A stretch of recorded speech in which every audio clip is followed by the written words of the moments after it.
오늘은 역대상 7장입니다. 오늘은 이스라엘의 어제 이어서 6지파에 대해서 족보를 다루고 있습니다. 오늘은 이사갈, 베냐민, 납달리, 므낫세의 반쪽 지파, 그 다음에 에브라임, 아셀 지파를 다루고 있습니다. 근데 이사갈 먼저 지파부터 나오는데요. 이게 보면 이사갈은 아버지가 뭐라고 축복을 했냐면요. 그 야곱의 아버지죠. 조상인 아버지가 저에게 이렇게 이야기합니다. 너는 양의 우리 사이에서 꿀 앉아 있는 건강한 나귀와 같다. 그렇게 될 것이다. 이야기를 했습니다. 양들이 많이 있는데 양들 사이에서 아주 힘이 세가지고 딱 이렇게 버티고 섰는 그러한 나귀와 같다라고 말하는 것입니다. 이 말은 나귀는 힘을 쓰는 것이고요. 그리고 건강하다는 것은 이제 용맹스럽다고 튼튼하다는 뜻을 이야기를 하기 때문에 이 이야기대로 이사갈은 축복을 받아가지고 다윗 때 여기 보니까 22,600명이나 전투에 나갈 성인들이 있었다고 그렇게 되어 있네요. 그러니까 이 말은 뭐냐면 민수기에서는 사람의 계수를 할 때 장정이 이 20세 이상 이제 전쟁에 나갈 수 있는 사람들을 뽑아서 이렇게 세웠던 그 이야기를 지금 여기서 이렇게 풀이를 하는 것 같아요. 그리고 그 다음에 또 출전할 만한 군대가 또 나오는데요. 거기 4절에 보니까 36,000인이 있는데 이는 그 처자가 많은 용고묘라고 말하고 있습니다. 처자가 많다는 소리는 이게 일부 일처제를 하지 않고 종족 번성을 위해서 이 종족은 일부 다처제를 그냥 그렇게 하고 살았는가 봐요. 그래가지고 사람들이 늘어나는데 많은 사람들이 늘어났다고 여기 이야기를 해요. 그래서 토탈 5절에 보면은 이사갈의 모든 종족은 다 큰 용사라 그 보게대로 계수하면 87,000인이나 되었다고 이야기합니다. 굉장히 많은 수로 늘어난 것을 볼 수가 있죠. 하나님이 다 하셨겠지만. 그래서 오늘 이사갈을 보면은 이사갈은 강한 종족인데 이사갈이 누구 자녀죠? 누가 낳죠? 사라로 이야기하면 야곱의 부인 중에서 누구?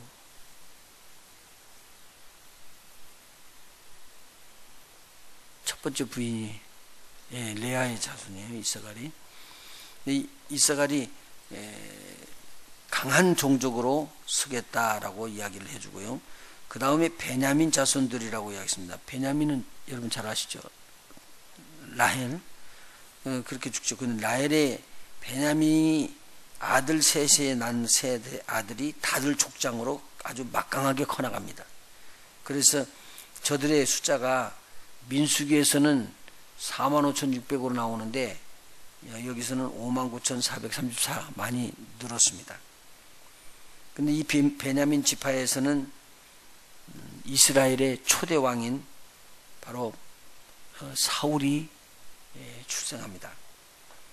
거기에 대하고 초점을 맞추고 베냐민에 대해서는 다시 나중에 8장에서 또 살펴보게 되고요. 우리 사울의 계보까지 쭉 이렇게 나오게 되어 있습니다. 그리고는 이 역대 이제 상에서 기록되는 것은 이렇게 해서 정말 지루하게 역사를 쫙 훑어나가면서 보고 있다가 갑작스레 어디로 가냐면은 이 베냐민 지파 그리고 누구한테 가냐면 사울왕 그리고 사울왕이 죽음과 동시에 그것을 이어받는 다윗 유다 지파로 넘어가면서 쭉 이렇게 기록이 됩니다. 자 그러면은 여기서 보니까 베냐민 자손은 초대왕 사울에 대한 것인데 사울에 대한 것은 다음번에 또 다시 그 보게가 나오니까 그때 다스리기로 하고요.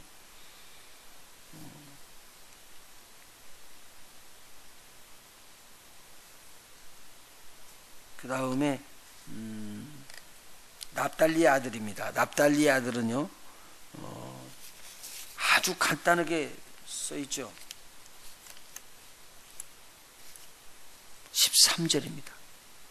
납달리의 아들들은 야시엘과 구니와 예셀과 살루미니 이는 빌라의 손자더라 이렇게 나와 있네요.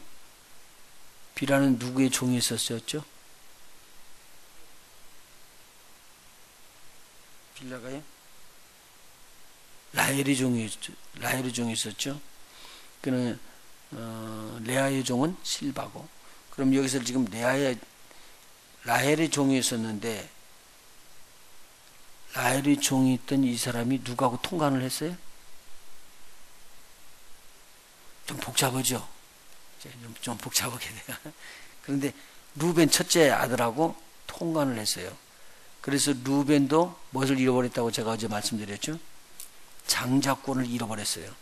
장자권은요, 하나님께서 준 이렇게 천륜이기 때문에 바꿀 수가 없는 것인데, 그래도 하나님 바꾸셨더라고 말이죠. 여기서 보니까, 납달리는 빌라의 손자더라, 그렇게 이야기를 하고 말았습니다. 그 자손들이 쭉 나오는데 5명만 기록해놓고, 4명만 기록해놓고는 그 다음에는 말이 없어요. 그리고 바로 므낫세로 넘어갑니다. 므낫세는 요셉의 장자죠.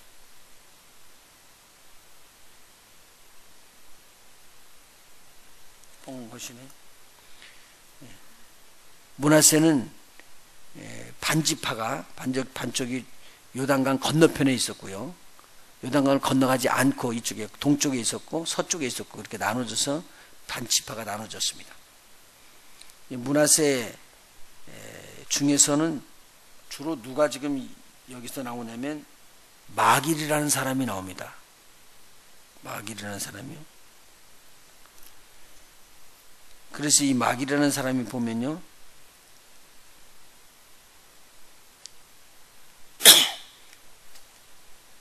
마길이라는 사람을 한번 훑어보세요.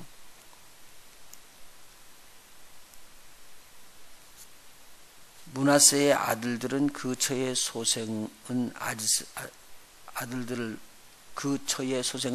아스리엘이요 그 첩 아람 여인의 소생은 길르앗의 아비 마길이니, 그렇게 돼 있잖아요. 그런데 이 마길이 어느 때 태어나냐면요, 창세기 마지막에 가서 창세기 50장에 보면은 마지막 끝장에서 이 마길이 나오는데요, 이 마길은 그때 이미 태어났습니다. 그러니까 누가요? 한번 찾아보시죠. 므낫세가 요셉의 아들인데요, 그러면은 마길은 요셉의 손자가 된다는 말 아니에요? 그렇죠? 손자가 되는데, 그러면은 이 사람은 자기 할아버지가 국무총리 있을 때 애굽에서 태어난 사람이라고요. 창세기 50장을 한번 보실까요? 22절이요. 요셉이 그 아비의 가족과 함께 애굽에 거하여 110세를 살며 에브라임의 자손 3대를 모았으며 므낫세의 아들 마길의 아들들도 요셉의 스라에서 양육되었더라 라고 말하고 있습니다. 자, 여기서 보면 에브라임의 자손 3대를 모았고요, 므낫세의 아들 마길의 아들들도 요셉의 스라에서 양육되어졌다는 말이죠. 그러면 마길이 이때 태어난 사람이요. 여기 초점을 맞추시면 그 마길의 후손들에 대해서 쭉 기록하고 있습니다. 그러니 이 마길의 아들은 누구냐면 길르앗이죠. 자, 그래서 왜 우리가 길르앗 말이 많이 나오죠. 우리 이렇게 염두에 두시고 보시고요. 그 다음에 20절에 보면은 에브라임에 대해서 이야기를 합니다. 에브라임은 요셉의 차자로 태어나가지고 장자와 같은 번성의 축복을 받습니다. 그래서 아주 큰 땅, 그리고 북이스라엘이라고 하는 말을 갖다가 에브라임이라고 이야기할 정도로 그 에브라임이 막강한 힘을 발휘하도록 그렇게 되었었습니다. 그런데 여기서 보니까 에브라임의 후손으로 쭉 따라 나가다가 거기서 누구를 만나냐면 에브라임에서는요, 요수아를 만나게 돼요. 여호수아는 어떤 사람이냐면 가나안을 정복한 정복자가 되거든요. 그러니까 지금 에브라임에 대해서 쭉 이야기 나오는 거기 23절부터 27절까지 보면 27절에 보니까 그 아들은 눈이요 그 아들은 여호수아라, 그렇게 해서 여호수아가 나오고 있습니다. 지금 이렇게 짚어나가고만 있는 거예요. 중요한 사람들만. 근데 여기에서 보니까 에브라임은 먼저 자손들이 있었어요. 자기 자녀들이요. 근데 그 자녀들이 가드 사람이라고 그랬어요. 가드 토인들에게 가가지고 죽임을 당해요. 왜 죽임을 당하냐면요, 거기에 내려가서 그 짐승들을 빼앗으려고 내려갔다가 죽임을 당한다고 21절에 기록하고 있거든요. 그러면 가드라는 나라는 이스라엘 땅이거든요. 지금은 팔레스타인이요.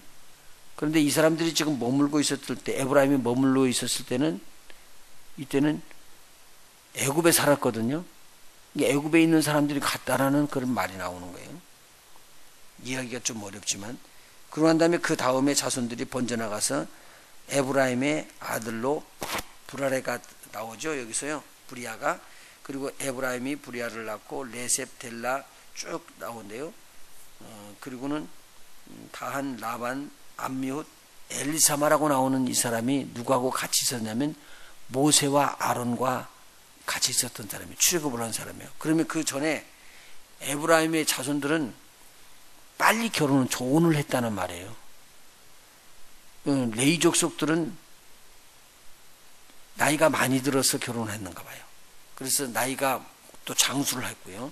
그래서 대수가 얼마 되지 않은데 반해서 이 에브라임 지파는 대수가 많아요.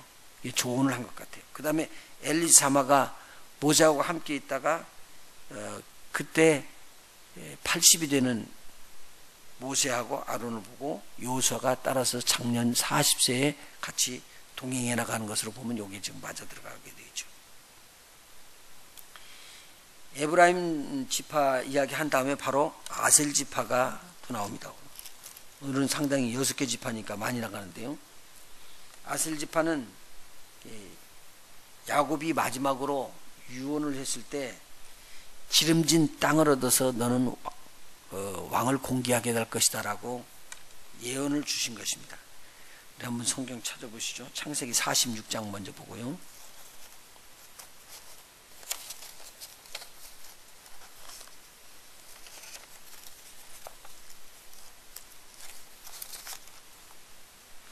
창세기 46장 17절입니다.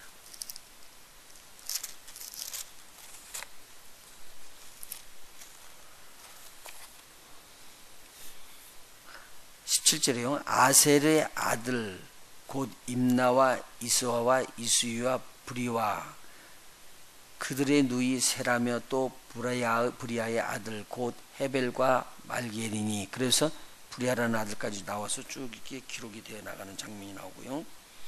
그 다음에 49장이에요. 이게 이사갈 49장 20절에 보면은요, 아셀 지파에 대해서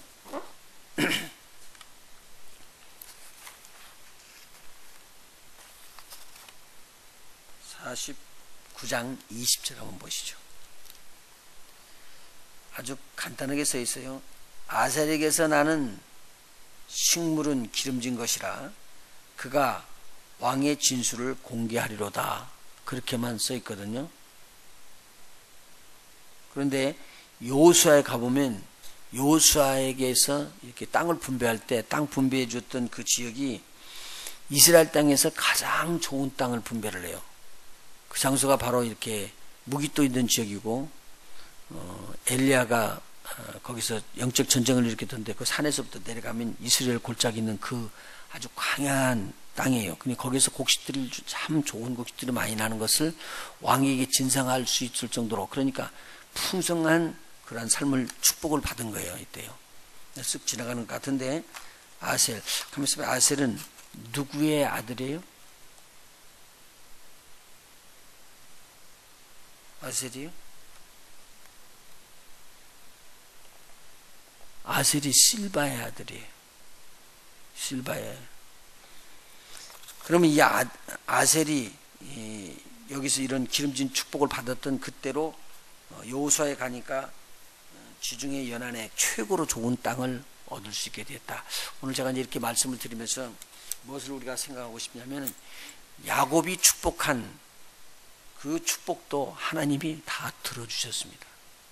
제가 말씀드리는 건요, 당시에는 시족사이기 때문에 아버지가 이야기하는 그 내용들을 제사장이 하는 내용처럼 하나님께서 받은 거예요. 하나님하고 중개자의 역할을 했거든요. 축복의 채널이거든요. 그 아버지가 이야기했던 대로 다 이루어진 거거든요. 우리 말 조심해야 되겠다는 말이고요. 자녀들을 향해서 축복해야 될 때는 우리 입술 꼭 대야 되겠다라는 말이고, 우리가 하나 또 배워야 되겠고요. 또 한 가지 더 중요한 것은요, 그것이 오랜 세월이 지나가서 무시되지 아니하고 하나님은 기억하신다는 거예요. 오늘 우리 주 예수 그리스도를 통해서 우리에게 죄 사함을 받는 은혜와 언약이 들어와 있으면 이 언약은 틀림없이 바꿔지지 않고 우리에게 부어집니다. 그렇기 때문에 죄 사함의 은혜가 계속적으로 우리에게 차고 넘쳤으면 참 좋겠다라는 말이고요. 순간순간 죄 사함을 통해서 우리 하나님과의 아주 아름다운 관계를 맺어지는 것이 참 보람된 일일 것이다. 자, 그 다음에요, 죄 사함을 믿음으로 말미암아 죄는 사해졌고, 그 다음에 나오는 저주, 모든 저주도 우리 예수님으로 말미암아 언약을 받아서 우리가 떨어져 나갔습니다. 그러니까 오늘 죄와 저주를 몰아내고 축복의 사람으로 선택받은 우리인 것을 예수 그리스도로 말미암아, 그리고 앞으로의 모든 미래의 엄청난 하나님의 축복을 예정받았어요, 우리가요. 그래서 우리가 어떻게든지 입을 크게 열면 크게 주신다는 우리 하나님의 말씀대로 우리에게 주어진 것이거든요. 그래서 우리가 이 땅에 사는 동안에 이 땅에서 먹고 이 땅에서 누리는 것이 아니라, 이 땅은 나그네 길이고 우리가 가야 할 그 땅을 향해서 투자하고 저축하고, 그리고 그렇게 풍성한 삶을 그쪽에 누리도록 그렇게 해나갈 수 있는 언약을 잘 활용할 수 있는 복된 저와 여러분이 됐으면 좋겠습니다. 이 아침에 하나님께서 함께 해주셔서 언약으로 말 한마디 뗐던 사람의 말도 하나님께서 귀중하게 여겼는데, 하나님의 아들 우리 주 예수 그리스도를 통해서 우리에게 주셨던 모든 축복이 골고루 여러분에게 충만하게 넘쳐나시기를 예수 이름으로 축원해 드립니다. 기도하십니다.